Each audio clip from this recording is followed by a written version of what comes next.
What's up, gamers? As you can see in the title, got Xbox Drought versus PlayStation Drought 2015. You know what? And I'm finding finding 2015 to be quite interesting as far as, Xbox fanboys versus PlayStation fanboys, Drought versus Drought.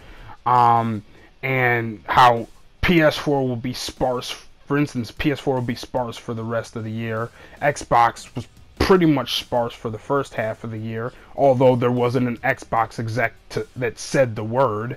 I mean, there was no major big budget AAA exclusives on Xbox in the first 6 months, and there won't be, as Andrew House said, there won't be much for the second half of the year for PlayStation. The point is, Xbox fanboys and PlayStation fanboys are both pointing at each other when they're both in the same boat. It's like being in the same boat pointing at the other side, at the other side of the boat. You're both in the same boat. Both sides are in the same boat. If you're only talking AAA big budget exclusives, both sides are going to go a lengthy time without one.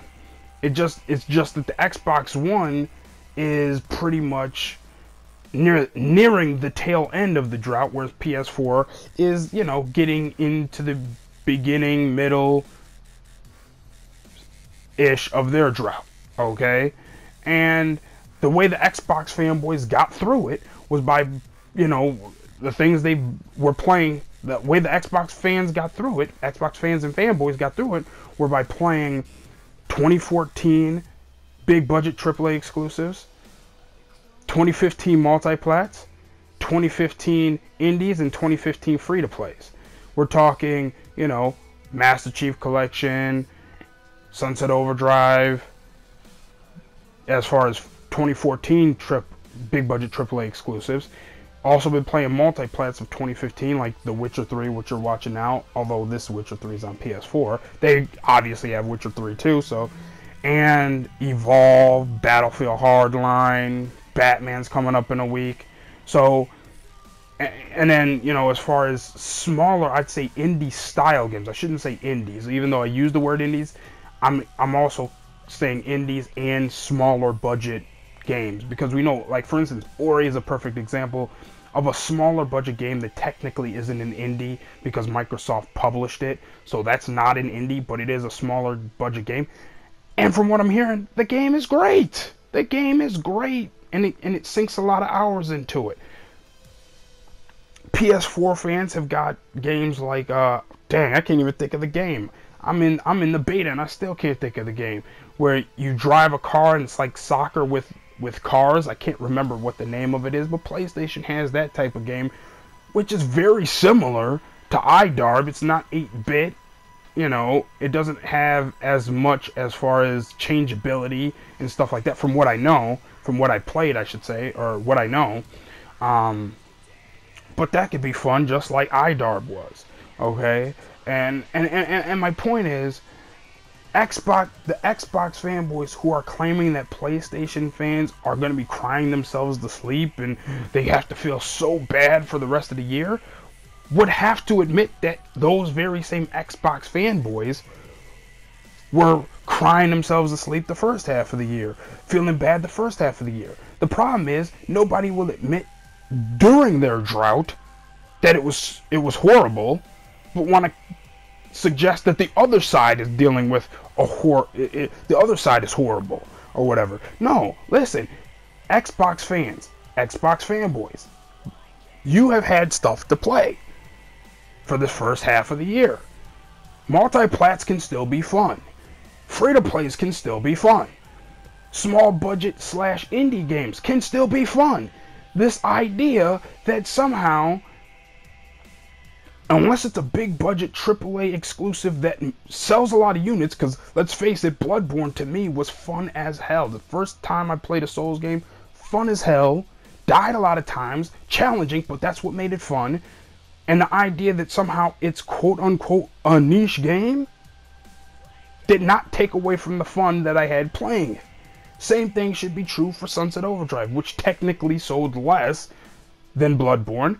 It has no bearing on how good, and I'm sorry, I'm just looking up now. You're dealing with a a long bright light. I apologize for that. I don't know what the heck the loading screen is doing on there. Anyway, yeah, it doesn't take away from the fact that Sunset Overdrive was fun, whether or not it sold a lot. Look it, as far as Bloodborne was concerned, I don't care if I'm the only one who bought it. I'm getting off topic, but I don't care if I'm the only one who bought it. It was still fun for me. Now I'm happy that Sony felt that it was a success, so that I can get a sequel. But other than that, I couldn't care less what the sales were. You know what I mean? Anyway, that's kind of getting off subject. Point is, both sides are dealing with the exact same thing, pointing at each other, laughing at each other. It just so happens that the Xbox fanboys are nearing the end of the drought, so they can now perk up and act like they never had a drought. And PlayStation fanboys keep mentioning, hey, you guys had the drought. And I'm just trying to mention to Xbox fanboys, you went through the drought and came out the other side fine while playing multiplats, low budget / indies, older Xbox One big budget AAA exclusives from 2014, and free to plays. You played the whole gamut of games during the first 6 months and you got by fine. Guess what? Same thing's happening over on the PlayStation side now. We're going to be playing Batman. After Batman, I'm looking forward to, what's that called? Metal Gear Solid.